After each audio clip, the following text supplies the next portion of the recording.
हाँ देखिए, मैं तो भविष्यवाणी नहीं कर सकता हूँ। ऑब्जर्वेशन के तौर पे जो देख सकता हूँ कि आपने जैसे श्रीलंका का जिक्र किया, मुझे लग रहा है अभी भी श्रीलंका से भारत का स्थिति अलग है। श्रीलंका ने जितना आर्थिक स्थिति जितना गहरा हो गया था, जितना क्राइसिस, उतना मतलब बहुत ही अभी हमारे यहाँ ऐसे चलेगा तो अगला कुछ समय पे हो भी सकता है, ये अलग बात है। लेकिन फिर भी श्रीलंका में $1 का कीमत ₹380 हो जाना, और जो फिर भी जो रोजमर्रा जिंदगी का जो जीवन का जो चीज है नहीं मिल रहा, पैसा देने के बावजूद भी नहीं मिल रहा, ये दूसरा एक स्थिति पैदा होता है। इसलिए उसमें जो धार्मिक गुटबंदी करके, जो जातिगत गुटबंदी करके श्रीलंका में जो कामयाब होते गए, तो आर्थिक इकोनॉमिक जो क्राइसिस इतना गहरा गया कि उसमें वो जातिगत समस्या के कारण सिनालीज हो, मुस्लिम्स हो, तमिल्स हो, सब भी उसमें परेशान है। तो इसलिए वो रोजमर्रा जिंदगी का समस्या है। इसलिए इसके साथ अभी यूपी या बिहार की भारत का तुलना मुझे अभी नहीं लग रहा है कि अभी स्थिति भारत में आया है। पता नहीं भविष्य में आएगा कि नहीं आएगा। दूसरी बात है, बीजेपी एक आपका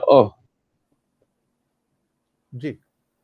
हाँ, बीजेपी का जो जो जिस लाभार्थी स्कीम का जो जिक्र किया सतीश जी ने, बीजेपी वहीं पे लाभार्थी स्कीम सफल रूप से कर सकते हैं, इम्प्लीमेंट कर सकते हैं जहां पे उसका सरकार है।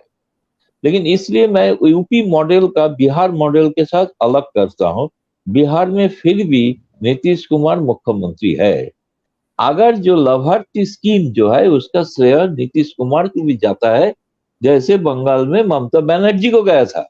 वो भी तो सेंट्रल स्कीम लागू किया था, लेकिन अपना नाम दे। तो ये जो, इसलिए पूरा यूपी का पूरा रेप्लिकेट बिहार में करना, उसका एकदम मॉडल वहां पे लागू करना, वो एक दिक्कत है। दूसरी बात ये है, जो जातिगत आधार पे जो पराजडी और नीतीश कुमार ये सोच रहा है कि जो देश में जो धर्मनिरपेक्ष बाकी पार्टियां हैं, खासतौर पे कांग्रेस और कम्युनिस्ट वामपंथी, इनका पॉलिटिक्स बीजेपी का हिंदुत्व का मुकाबला नहीं कर पा रहा है। इसके कारण जो हो रहा है कि ये सोच रहा है कि शायद एक मंडल टू, एक मूवमेंट का जरूरत है। मंडल टू कमंडल को चुनौती दिया था। तो इसलिए जो इसके बाद आपने देखिए मंडल कमीशन को इम्प्लीमेंट लागू भी करना पड़ा, जिसके कारण आज ओबीसी का जितना रिजर्वेशन है हुआ।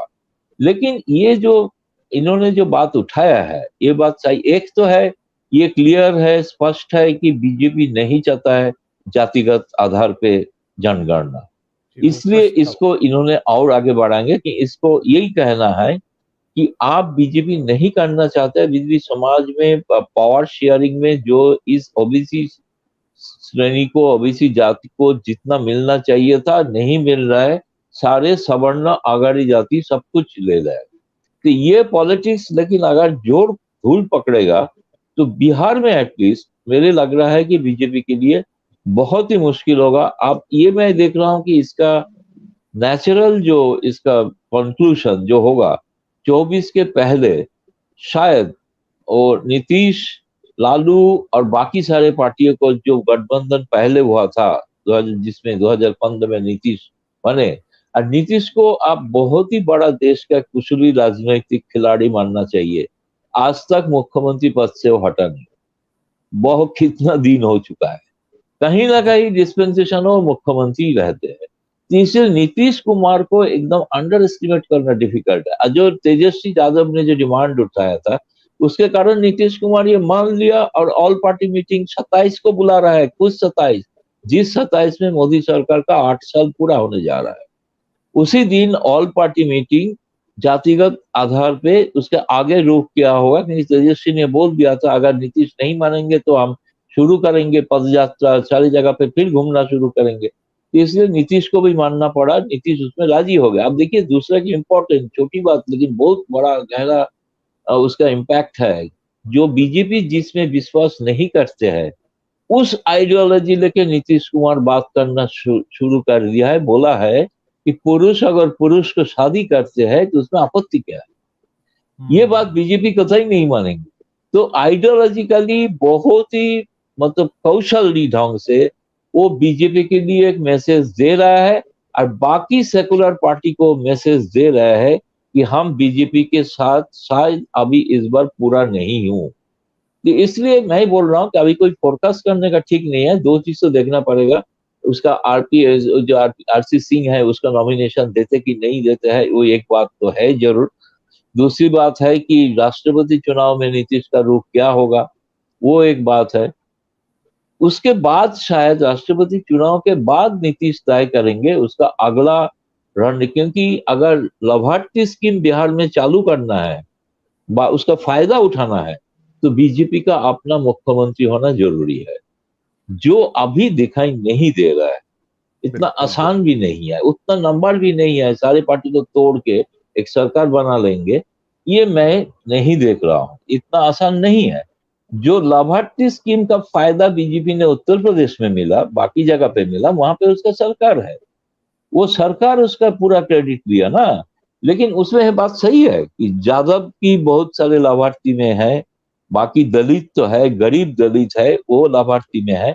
लेकिन बिहार में लोग, यूपी का जो गरीब है बिहार का गरीब से थोड़ा फर्क है। जी जी। बिहार में गरीब कुछ ना कुछ काम है, क्योंकि ये जो सरकार का जो स्कीम है, जैसे आयुष्मान भारत, आयुष्मान भारत सारे गरीब को नहीं मिलता है, क्योंकि उसका जो क्राइटेरिया है, आपके पास एक मोबाइल रहेगा, एक साइकिल रहेगा, तो आयुष्मान भारत में आप नाम एनरोल नहीं कर सकते, तो एकदम गरीब से गरीब तो वो इससे उसको फायदा उठा सकता है। लेकिन बाकी जो स्कीम है, फ्री रेशन वगैरह, अभी देश में जो क्राइसिस है, मुझे नहीं लगता है कि फ्री रेशन फिर चुनाव तक बिहार में एक साल तक दे पाएगा कि नहीं दे पाएगा।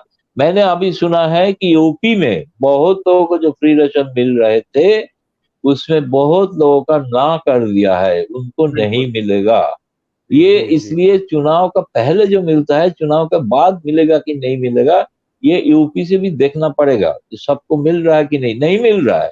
मेरा घर में जो काम करती है उनका नहीं मिल रहा है, उनका ना कर दिया है, तो इसलिए वो एक अलग राशन कार्ड बना दिया है, उसका उसी हिसाब से जो मिलना है मिलेगा, उसी दाम से लेना पड़ेगा, वो फ्री में नहीं। तो ये बिहार में इस स्कीम का फायदा ज्यादा मुझे नहीं लग रहा है। कुछ किसानों के लिए ये पैसा दिया था 2000 करके तीनों किस्तों में 6000 रुपया, उसका फायदा ले सकते हैं। लेकिन प्रधानमंत्री आवास योजना हो जो, उसका श्रेय तो नीतीश भी लेंगे ना, बीजेपी तो वो बढ़ जाएगा। तो इसलिए नीतीश को टपल करना बहुत ही उतना आसान नहीं है, बाकी जगह पे जितना किया है नीतीश, मुझे लग रहा है तेजस्वी वगैरह अगर वो सपोर्ट कर देते हैं तो और दो तिहाई तो मजबूत सरकार बन जाएगी। तो बिल्कुल उसमें तो बिल्कुल। कोई संभव ही नहीं है 2024 देखते हुए। तो इसलिए मैं बोल रहा हूँ नीतीश को अभी फाइनल बात बोलना मुश्किल है। देखिए अभी अगर हरिवंश जी को वाइस प्रेसिडेंट बना देते हैं तो उसमें नीतीश कुमार खुश हो जाए तो आप कुछ नहीं बोल सकते।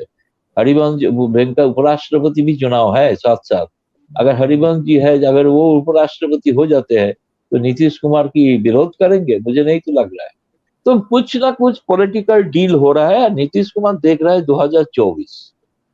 जी बिल्कुल। 2024 में बीजेपी को कैसे रोकना है, ये रणनीति अभी से वो बनाना शुरू कर दिया है।